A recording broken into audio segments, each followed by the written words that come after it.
Day coffee കൊണ്ടുവരാൻ എന്താ ഇത്ര ലേറ്റ് ആവുന്നേ? നീ കാരണം ഹോസ്പിറ്റലിൽ ലേറ്റ് ആയി ചെല്ലുന്ന എനിക്ക് എന്ത് ബാഡ് നെയിം ആണെന്നറിയോ? രാവിലത്തെ ഈ കോഫി ഉണ്ടാക്കൽ കാരണം സ്കൂളിലും ട്യൂഷനും കോളേജിലും എല്ലായിടത്തും ഞാൻ ലേറ്റാ. എനിക്ക് മാത്രം ഇങ്ങനെ ഒരു വിധി തന്നല്ലോ ഈശ്വരൻ. അങ്ങനെ പറയല്ലടാ, നിനക്കറിയാലോ നിന്റെ കോഫി കുടിച്ചില്ലെങ്കിൽ ആ ദിവസം എനിക്ക് വേസ്റ്റാ. ഇനി വന്നേ.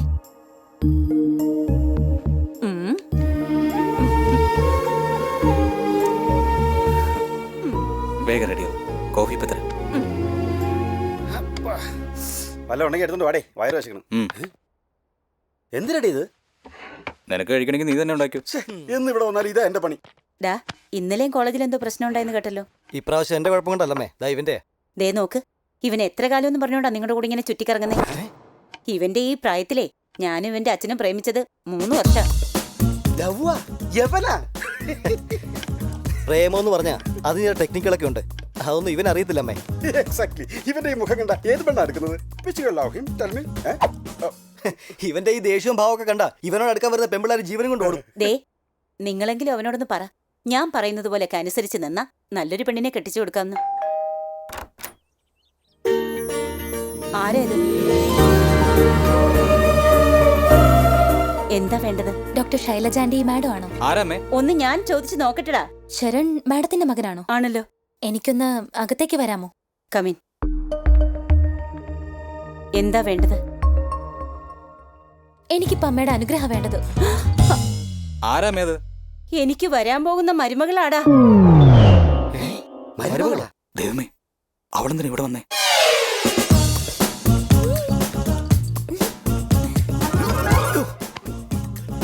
എവളാ? ഇവളോ? ഇവളോ? How is it possible? മച്ചാ, കോളേജിലെ ന്യൂ അഡ്മിഷനാ വരുന്നത്. നീ ആ വൈറ്റ് ടീഷർട്ടിനെ നോക്കി മൈൻഡ് ബ്ലോയിക്കടാ. ഞാൻ അവളെ ഇപ്പൊ തന്നെ ബുക്ക് ചെയ്തു. നോക്കടാ വെച്ച് നോക്ക്.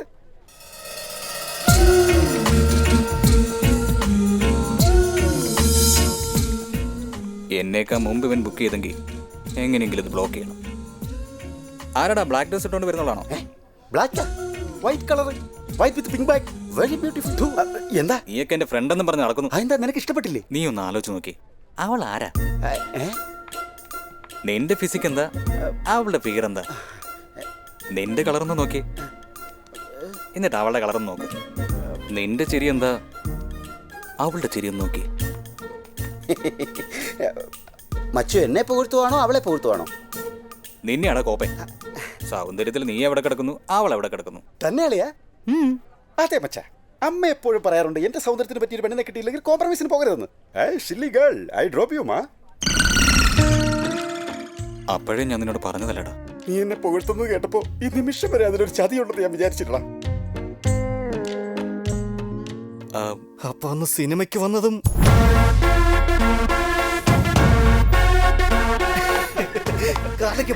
ചേർത്തേ 2 എണ്ണം കിട്ടുള്ളൂ. എടാ അതിപ്പോ എങ്ങനെ 4 പേരിലിടാ നമ്മള്? ഞാൻ എന്ത് ചെയ്യാൻ പറ്റും? എക്സ്ക്യൂസ് മീ, പറ്റുമെങ്കിൽ എനിക്ക് 2 ടിക്കറ്റ് എടുത്ത് തരാമോ പ്ലീസ്? കൗണ്ടറിൽ ചെന്നാ മതി, കിട്ടും. അത് കൊടുത്തേക്കടാ, വാങ്ങിച്ചോ. Thank you. എന്നിട്ട് ആ ടിക്കറ്റും കൊണ്ട് നീയൊക്കെ രണ്ടും കൂടി. కొంచెం తెక్కుంది కానీ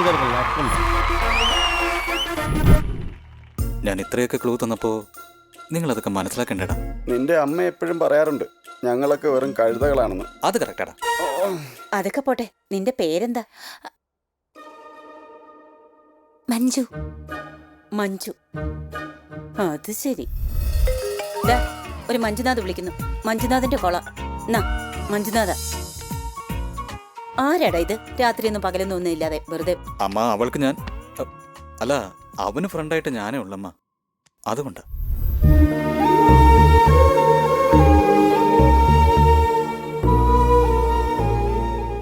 അമ്മ, ഇങ്ങനെ ഇരിക്കാതെ എന്തെങ്കിലും ഒന്ന് പറ. പോടാ, അമ്മയോട് പോലും ഒന്ന് പറയാൻ തോന്നില്ലല്ലോ നിനക്ക്? ഞാൻ പറയണമെന്ന് വിചാരിച്ചതാ, അപ്പോഴാ ഇവള് വന്നേ. ദേ നോക്ക്, ഇതിപ്പോ എല്ലാ അമ്മമാരും മകനോട് ചോദിക്കണമെന്ന് വിചാരിക്കുന്ന ഒരു ചോദ്യം ഞാൻ ആദ്യം ചോദിക്കാം. എന്ത്? നിന്റെ കല്യാണം കഴിഞ്ഞാ പിന്നെ ആരെയായിരിക്കും നന്നായിട്ട് നോക്കുക? എന്നെയോ അവളെയോ? ഞാനൊരു കാര്യം പറയട്ടെ, എൻ്റെ ജീവിതത്തിൽ എന്നും എൻ്റെ അമ്മ എൻ്റെ കൂടെ ഉണ്ടായിരിക്കണം. അമ്മ പറയുകയാണെങ്കിൽ അവൾ നമ്മോടൊപ്പം ഉണ്ടാവും. നീ ആള് കൊള്ളാലോടാ.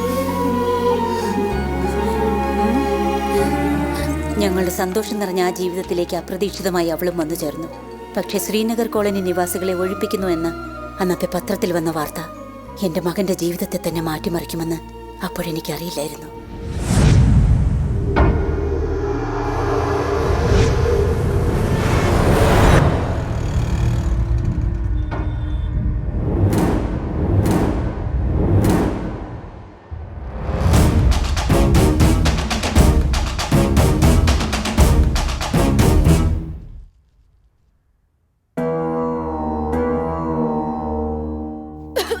വെള്ളം എടുക്ക.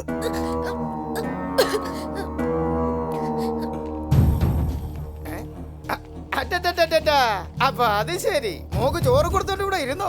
ധർമ്മ, ഞാൻ അപ്പോഴേ നിന്നോട് പറഞ്ഞല്ലേ ആ ഏരിയയിൽ ഗവൺമെന്റ് എന്നല്ല ഇനി ഇവിടെയുള്ള ഒരുത്തം വിചാരിച്ചാലും ഒരു കോപ്പം ചെയ്യാൻ പറ്റില്ലെന്ന്. അപ്പൊ ദാണ്ട ഇപ്പൊ പുറത്തു തരാന്ന് പറഞ്ഞ് ഈ നാറ് കയറി വന്നിരിക്കുന്നു. ഒരു പ്ലാൻ മുന്നിലോട്ട് നിരത്തി. അതേ, നിനക്കൊരു 50%, മറ്റവനൊരു 50%. എന്നിട്ടിപ്പോഴെന്തായി? കാര്യങ്ങൾ മൊത്തം പത്രത്തിൽ അടിച്ചു വന്നിരിക്കുന്നു. ആരും അറിയാതെ നീ ഇത് കൈകാര്യം ചെയ്യണമെന്ന് പറഞ്ഞിട്ട് ഇനിയിപ്പോ ആരതൊക്കെ ഇവിടെ അറിയാനുള്ളത്? എന്ത് കണ്ടിട്ടാ ഈ ചാടുന്നേ? ഇതൊന്നും നമുക്ക് വേണ്ട, എല്ലാം മതിയാക്കേക്കാം. അതാ നല്ലത്. ഇവിടെ സൂക്ഷിച്ചകത്തേക്ക് കൊണ്ടു.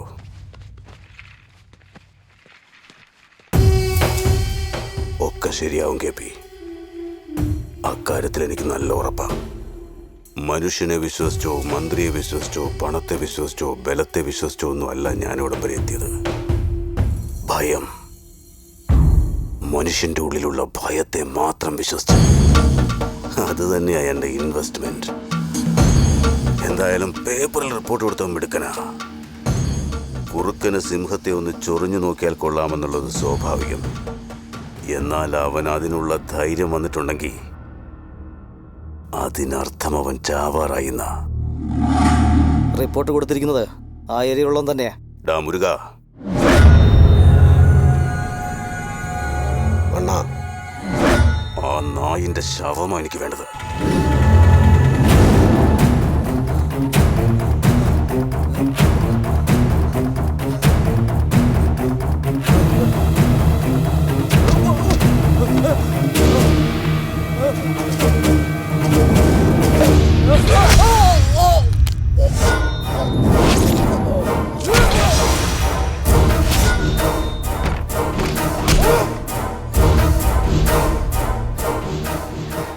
അകത്ത് പോടാ. അച്ഛനത് കണ്ടില്ലേ? നിന്നോട് പറഞ്ഞ അകത്ത് പോവാൻ.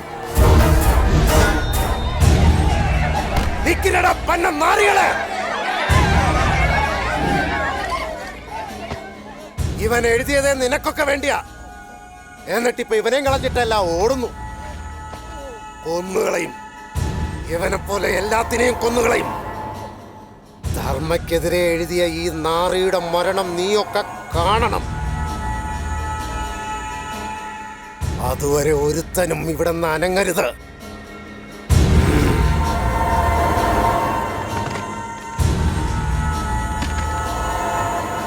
അണ്ണൻ ചായ എടുത്തു കൊടുക്കും. ഇപ്പൊ എടുക്കാം.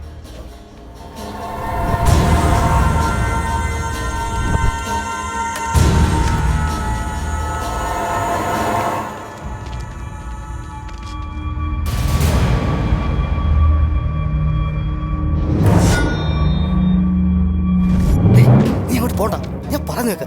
അത് ധർമ്മയുടെ ആൾക്കാരാ. അത് കണ്ടിട്ട് ഞാൻ നോക്കിക്കണോടാ. നീ എന്തായി ചെയ്യുന്നത്? അണ്ണാ, അതെ, അവൻ എന്റെ ഫ്രണ്ടാ. അവൻ അണ്ണനെ പറ്റി ഒന്നും അറിയില്ല. ഇവിടുത്തെ കാര്യങ്ങൾ ഒന്നും അവനറിയില്ല. ഞാൻ അവനെ പറഞ്ഞു വിട്ടോളാം.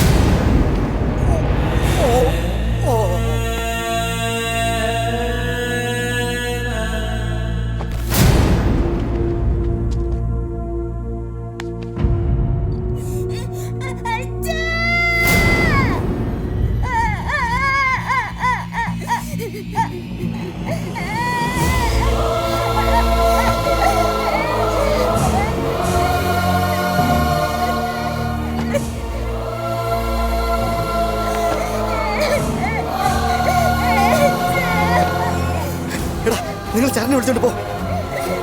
എടാ, നീ ഇപ്പൊ ഇവിടെ നിൽക്കണ്ട. എടാ, ഇതൊക്കെ ഇവിടെ സ്ഥിരം നടക്കാറുള്ളതാ. നീ പോ. പറയുന്നത് കേക്ക്. പോകാനാ പറഞ്ഞത്. പോവാൻ. പോടാ.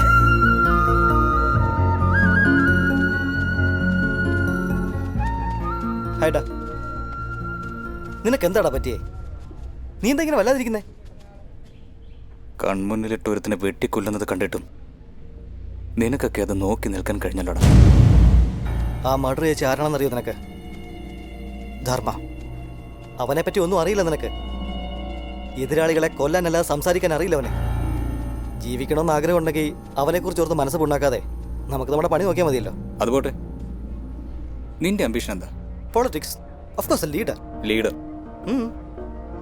ഏത് കൊച്ചുകുട്ടിയോട് ചോദിച്ചാൽ പോലും അവൻ പറയും ലീഡർ ആവണം. നീയൊക്കെ എങ്ങനെ ലീഡറാവും? ഒരു ലീഡർ ആവാനുള്ള യോഗ്യത നിനക്കില്ല. അതിന് ധൈര്യമാ വേണ്ട. അതിനെന്ത് വേണമെന്ന് നീ തന്നെ ആലോചിക്കും.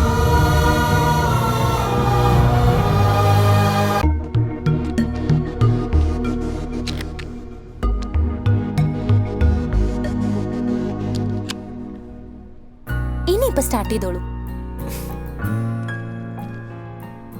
ഇന്നെന്റെ ഡാഡിയെ കാണാൻ വരാന്ന് പറഞ്ഞിരുന്നില്ലേ? മറന്നുപോയോ? ഈ ഏരിയയിൽ 18 വയസ്സ് തികഞ്ഞവരാരൊക്കെ ഉണ്ടോ അവരുടെ എല്ലാ ഒപ്പ് ഇതിലുണ്ടാവണം. ഈ ഏരിയ മൊത്തം ധർമ്മയ്ക്ക് അവകാശം